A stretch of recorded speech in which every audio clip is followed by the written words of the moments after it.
This show is sponsored by BetterHelp Online Therapy. Visit betterhelp.com/Padilla because sometimes existing is exhausting.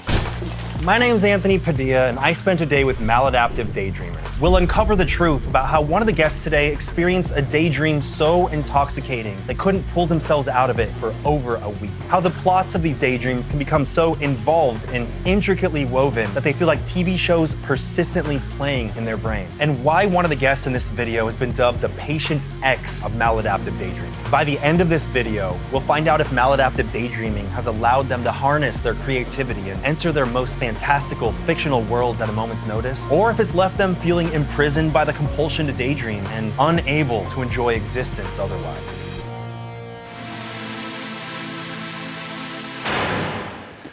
Hello, Levi. Anthony, how are you? Kristen. Hi.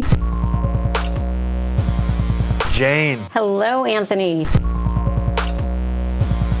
Can you describe what maladaptive daydreaming is? When we think daydream, we think like an innocuous activity that everybody does. The amount of time is what makes it different. People can spend hours and days in these imaginary fantasy worlds. Oftentimes, I think people like these imaginary worlds better than the real world, which is when it starts to become a problem. Started when I was a really young child. I was just taking my favorite TV shows and making up different endings, adding characters. I called it watching TV in my head. I started daydreaming when I was super young, about 6 years old. Some maladaptive daydreamers have these inner worlds called paracosms. World building in your mind. So you have characters, a main character, events happening, action. With time, mind just evolved sort of into this giant city with a ton of characters having their own roles, clothing that they wear, personalities all developed. And I can't remember what your question was. Can you repeat it? Yeah. Did you start to go to your paracosm? Yeah, I kind of went and just, I was gone. I was 5 or younger. It was a war scene. We were under fire. There was a lot of ordnance coming in, explosions and fires everywhere, and he'd been shot in the gut and he was laying out in the open. We were the rebels fighting against an empire. The war that they were fighting, they lost. So then it changed into this searching for a new home, being dogged by the enemy and all the drama that comes with living in close quarters. I still have some of my original characters from when I was 5. They're still alive, they're still impacting the plot, but they've had children and a couple of them have even had grandchildren. If I sat down with a pen and paper and drew out family trees, I could probably easily come up with 100 characters who have names and at least a bare bones story. A movie, a saga playing out in front of you at all times that is incredibly engrossing. It is very much like watching a really awesome movie all the time. What did people see when you were daydreaming? I would spin in circles while pacing, and I looked like I was crazy. I had something called rhythmic movement disorder. I would rock my entire body backwards and forwards while listening to music. People like my family, for instance, would know, okay, I'm doing this R&B thing whenever it was going on, whenever my music was on, but they never knew what was going on in my head. In my early years, I think it just looked like a kid playing. My adolescence and my teenage years, I would just lay in bed and I would tell everybody I was sleeping, and everybody thought that I was asleep for hours, for days. There was this little incident, and I had been in bed since the day before, and my family was going to visit my grandmother, and my dad was yelling up the stairs, get dressed, we're heading out. No, I'm not going. And he pulled me, dragged me out of bed and started dragging me down the hall. I think that he thought if he showed me how very serious he was about getting me out of that bed and getting me to do something, that I would do it. But he grossly underestimated how very serious I was about staying in that bed. They just thought I was sleeping, and I wasn't sleeping. I was never sleeping. Would you try to hide these experiences when you were younger? Did you let anyone know what you were doing? Once I learned to do it in my head without showing it, I didn't tell anyone. And then around 17, I told my parents, and they just laughed. Because it just seems harmless, right? Seems completely harmless. Yeah, they're like, you're daydreaming, so what? Is your daydreaming a completely enjoyable experience, or are there harmful aspects to it? When it starts to become a priority, that's where the problem is, because it was a priority over everything else in my life. I missed out on a lot of what I should have been doing to set myself up for the future, and on a lot of those formative years where you're learning how to socialize as an adult. Like there's skills I'm kind of having to learn late in life. So you could become attached to these ideas and this new reality that you've built for yourself in such a strong way that when you come back to reality, it feels disappointing. It feels like losing something, because one moment you have something that you really probably desire, and then you're reminded, well, I don't actually have it, even though it was right there in front of me and I could vividly imagine it and see it. I prioritized it over my job. I was good at my job. I had opportunities for advancement, but they would require more hours, and I was not willing to give up my, lifestyle to do that. I wanted to go home after my shift and daydream till my next shift. Things have passed me over. I didn't advance in my career. It really was not until my son was born that I finally had like a real reason to need to change. Because before that, before you have something like that, it's really easy to think, like, what does it matter? I'm not hurting anybody else. And it was not until I had to face that I realized exactly how deep I was in. That's one of the weird fears that I've kind of had being old and on my deathbed. I only have a few minutes left, and I choose to spend them in my daydream rather than with my children. So having your child helped you realize that you really wanted to get a better handle on your daydreaming so you wouldn't find yourself on your deathbed choosing to daydream over spending your final moments with your family. It's really easy to talk about maladaptive daydreaming in a lighthearted way. That's not what MD is. MD is everything that it takes away from you. You do live with some regrets about the way that maladaptive daydreaming has influenced your life and your decisions? There's definitely regrets. I could have had a career, but I torpedoed it. I could have had another child. I mean, I'm going to run out of time to have children now, because I made those decisions based on how they would impact a fantasy.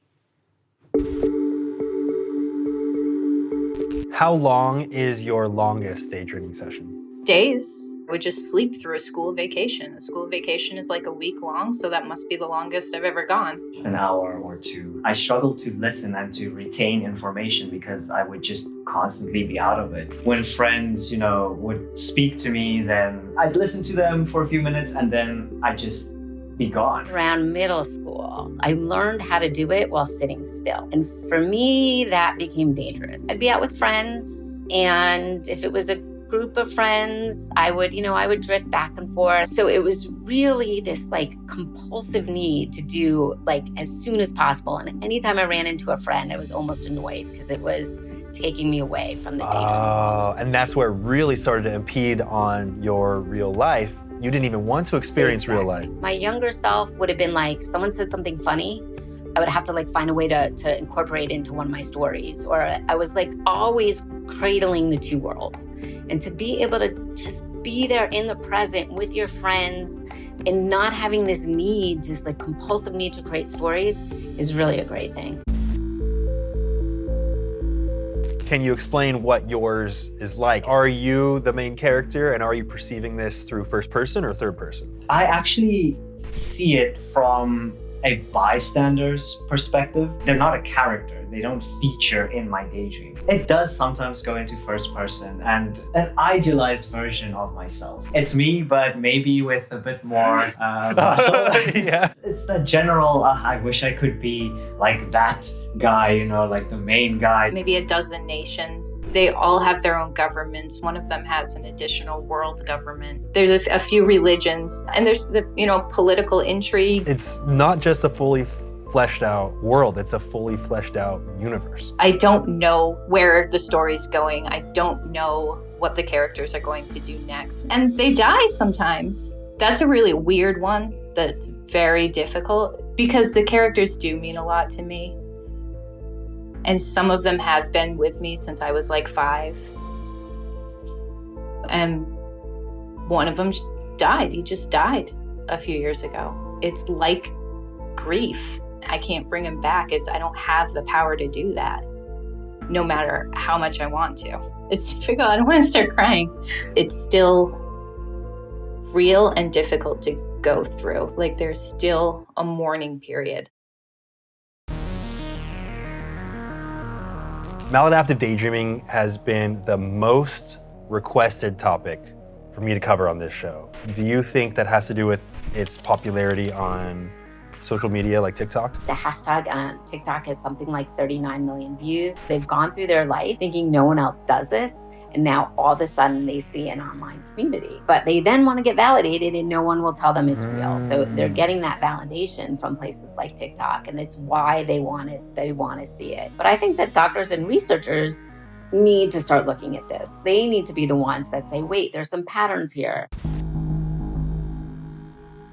How did you first learn about the term maladaptive daydreaming? By Googling, I have this detailed world in my head. And that's how I found the forum. I was in my university library, and that's where I found the word paracosm for the first time. Like, I'm on to something. Like, now I have something. I got a voicemail on my answer machine. It said, do you remember when you were little and you used to walk around in circles and we just thought you were crazy and didn't know what you were doing? She said, well, my daughter's doing that now too. Did you ever figure out what that was? Yeah. Then I went to the internet, which did not exist when I was a kid, and I started doing research for her. That's why I found this one obscure chat room with hundreds of people posting. It is still not a recognized psychological condition. So what does that mean? That means it's not in the DSM. It's not a legitimate known disorder at this time. It's getting misdiagnosed. And what kinds of things are people being diagnosed with? Autism, it's ADD, OCD, and all those things can run with the daydreaming,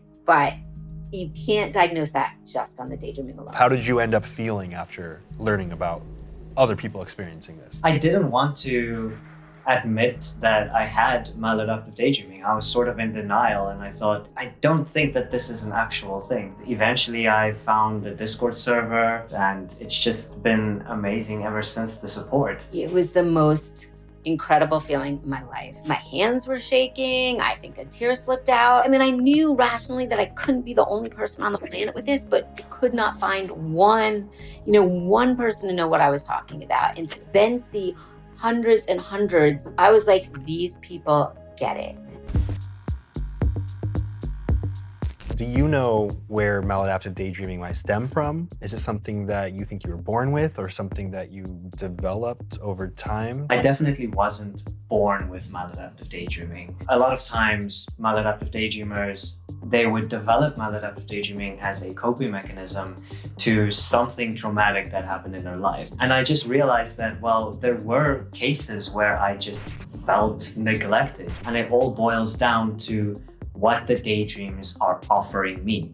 And that is an escape from, let's say, loneliness, and an escape from depression, anxiety. Looking back, I had a learning disability that went unrecognized, and I had autoimmune disorders that doctors were telling me didn't exist and were in my head, and I didn't figure out till age 30. And I was also lonely. My siblings were 10 years older than me, so I do think those things all just went together to help make this fantasy world go out of control. Can you get into how you became the patient X of maladaptive daydreaming? I'm not the first person to have maladaptive daydreaming, but I think I'm the first person to be written up in an individual case study. I believe I'm the only person on the planet who's ever been put in a machine and my brainwaves studied while daydreaming. And what did they find when they studied your brain? They expected me to be something called high mind wandering. Mind wandering is when your mind is on any off-task thought. So that's thinking about what you're going to eat for dinner or your to-do list. Like, we all do that. They put me in the machine. What they found is the period where I was not daydreaming was when I was doing the mind wandering. The daydreaming period, they saw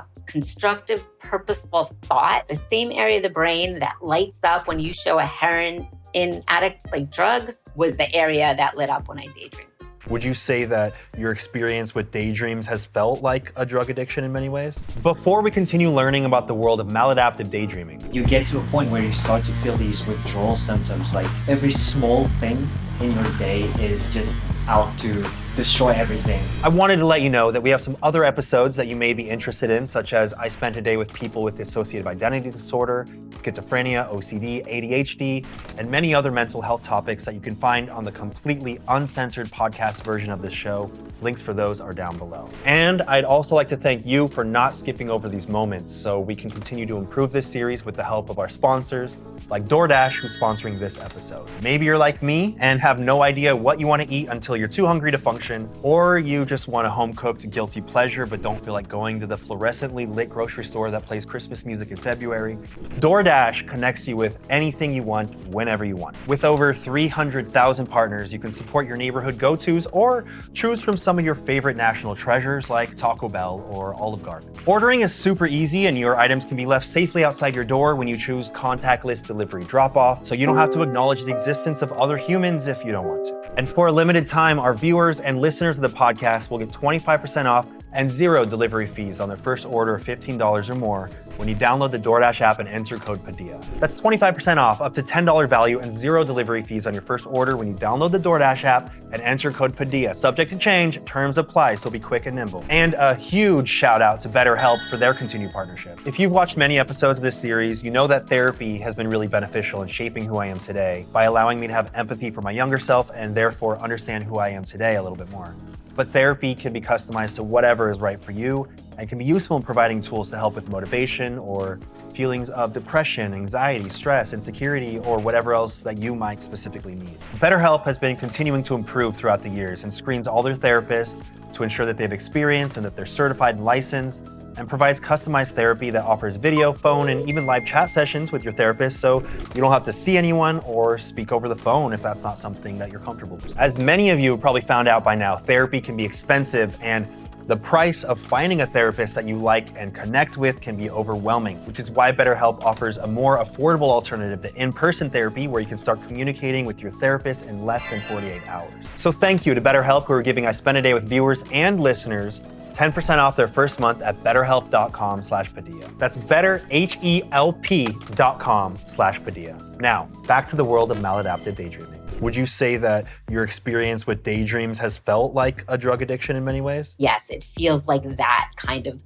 craving. You get to a point where you start to feel these withdrawal symptoms, like you feel agitated for no reason, and it just seems like every small thing in your day is just out to destroy everything. The problem with maladaptive daydreaming is that it's a coping mechanism, right? But it's also a behavioral addiction. That coping mechanism becomes a dependency. Whenever something stressful or bad happens in real life, then we sort of automatically escape to our minds. Have you tried any medications or anything to help you gain a little bit of control over your daydreams? I tried to prove this study wrong that said that marijuana was really bad for maladaptive daydreamers. And for me, it really helped, you know, it helped me focus and it helped my maladaptive daydreaming. But until I realized that I was just substituting my one addiction with another. My doctor, when I first went to him, he's like, I've never heard of this before, but let's just do a family tree. And he saw that there was a lot of OCD in my family. He put me on an SSRI that is more commonly used in OCD. Within 6 weeks, I couldn't daydream at all. So it completely blanked out. No more daydreams at all. This cast of characters that lived in my head for 20 years just disappeared. I was on a fairly high dose of the OCD med, so I did start weaning down. And I got to a place where I was on a very, very, very low dose. And I could do it when I wanted to, but was completely under control. I got stuck in a New York City elevator. I sat on the floor. I knew I was safe because people were trying to get me out. And I daydreamed for an hour. And I was totally fine. That's a very easy way to make time pass. How did it feel when you had your daydreams completely turned off? That was the first time in your life that daydreams were no longer an option. There had been this fear of missing it, but the ability to join my friends and my work and my family just was amazing. It really was amazing. I remember I went to a picnic in Central Park and I just looked around and I was like, oh my God, I have really good friends and I just want to be here with them. I want to laugh with them. And that was just an absolutely joyous moment. Has maladaptive daydreaming ever affected any of your relationships? Especially, and I think that was the worst part of being in a relationship, is that me not being present, it makes them feel like I'm neglecting them and I'm not listening to them. It is interesting how you've inadvertently placed those feelings that you felt as a child that you feel like maladaptive daydreaming helped you, escape from, made some people around you feel that way because you do have that escape. It's like this never-ending circle, and that's why it's so important for me to try and break out of it as well. My boyfriend at the time said to me, I get this feeling that you're not completely into me. He understood that he was not on the top of my mind. He thought he was competing with my nieces and nephews, but he didn't realize he was competing with a whole cast of characters. And frankly, he was right. Because I had a boyfriend to just look normal so I could go home and do my daydreaming. If there's anyone watching who experiences maladaptive daydreaming but is unsure about how to handle it, or maybe they don't even want to tell anyone about it because of the potentially negative stigma surrounding it, is there anything that you'd want to say to them? You're not alone. It is a good idea to get some mental health care. Expect the person you're telling to have no idea what you're talking about. That's okay. If they blow you off, if they invalidate you, find someone else. Google maladaptive daydreaming. You will find chat rooms and you will find thousands of people around the world just like you, and many of them become successful, happy adults. So this is in no way a curse. And even if right now you can't break out of it, one day you will be able to. All right, you got 5 seconds to shout out or promote anything you want directly into camera. Go. Check out my YouTube channel, which is called Mad Art. Join us on the subreddit, our Maladaptive Dreaming. 5 of us in the Maladaptive Daydreaming community put together a newsletter. It's please sign up and spread the word, and also a YouTube channel. Well, there you have it. I spent a day with maladaptive daydreamers, and I've come to understand how on the surface it might appear to be nothing more than harmless daydreaming, but it really is so much deeper than that. Especially when it comes to how emotionally involved and complex these daydreams are, and how much they can impact and dictate every element of someone's life.